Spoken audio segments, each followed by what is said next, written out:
26 ফেব্রুয়ারির নির্বাচনের জন্য তখন একটি মহল থেকে ষড়যন্ত্র শুরু হয়েছে। গণভোট ছাড়া বাংলার মাটিতে আমরা কোনো কিছুই হতে দেব না। আপনাদের উদ্দেশ্য ভালো না।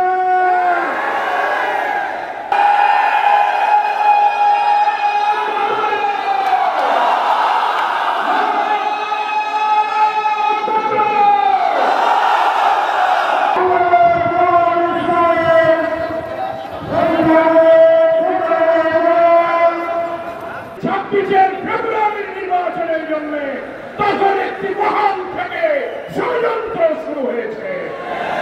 সেই ষড়যন্ত্রের সূত্র ধরেও আজকে দিল্লির ষড়যন্ত্রে আগামী 13 তারিখে শাটডাউনের নামে নতুন নাশকতার পরিকল্পনা করা হচ্ছে।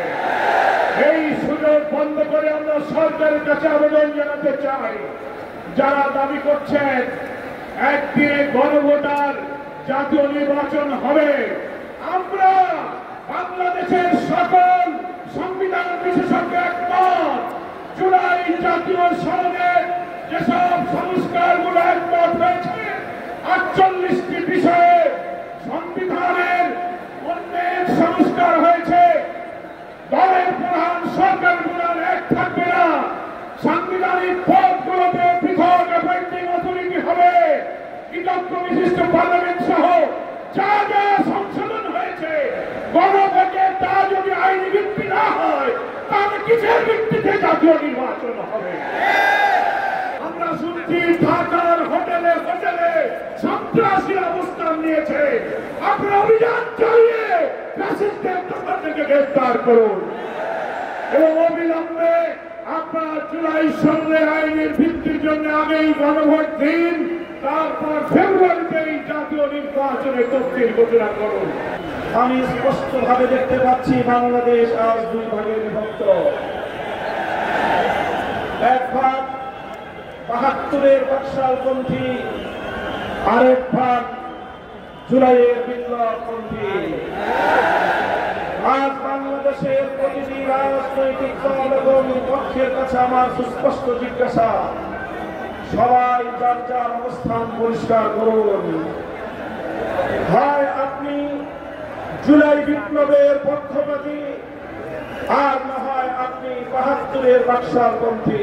গণভোটের মাধ্যমে জুলাই সনদকে চূড়ান্ত আইনি ভিত্তি প্রদান করতে হবে। এর ব্যত্যয় হলে জুলাই বিপ্লবপন্থীও বরদাস্ত করবে না, সেটা মানবে না। গণভোট ছাড়া বাংলার মাটিতে আমরা কোনো কিছুই হতে দেব না। জুলাই সনদেই যদি আপনি গণতন্ত্রের প্রতি শ্রদ্ধা না দেখান, জাতীয় নির্বাচনে আপনি শ্রদ্ধা দেখাবেন কিভাবে? এই জায়গায় আসতে হবে। সকল বাহানা ভুলে যান, জুলাই শহীদের রক্তের প্রতি সম্মান দেখান। কোন দলের নয়, জনতার বিজয় হবে ইনশাআল্লাহ।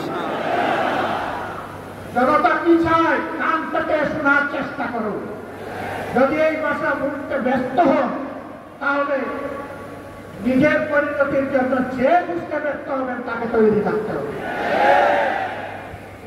আমরা কথা দিচ্ছি বাংলাদেশের জনগণকে, আমাদের সহযোদ্ধারা আমাদের হাতে এনে মুক্তির প্রাথমিক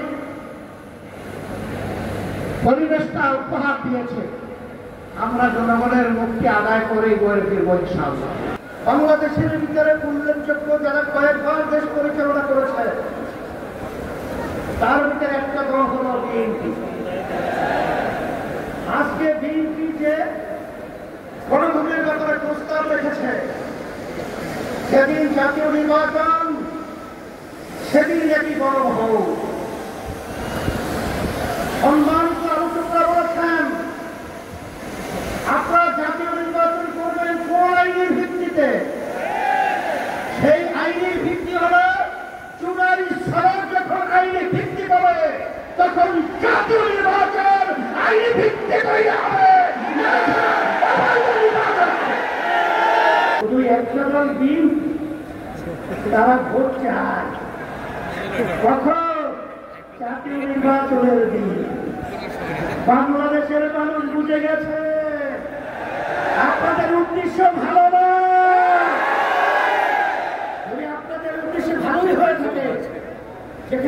মুক্তির ব্যাপারে একমত আপনারা পোষণ করেছেন, সেখানে গণভোটে এত গরিব বসি কেন? এটা জাতির কাছে পরিষ্কার হয়ে গেছে। আমরা অন্তর্বর্তী সরকারকে বলবো, আমরা শান্তি প্রিয়, বারবার রাস্তায় রোদ্রে আমাদেরকে পড়াছেন, আপনারা পুড়িয়েছেন, আর কত রাস্তায় নামতে হবে? এরপরে পরামর্শ ভিত্তি আমরা বাংলাদেশের সর্বস্তরের মানুষদের নিয়ে এমন কর্মসূচি ঘোষণা করবো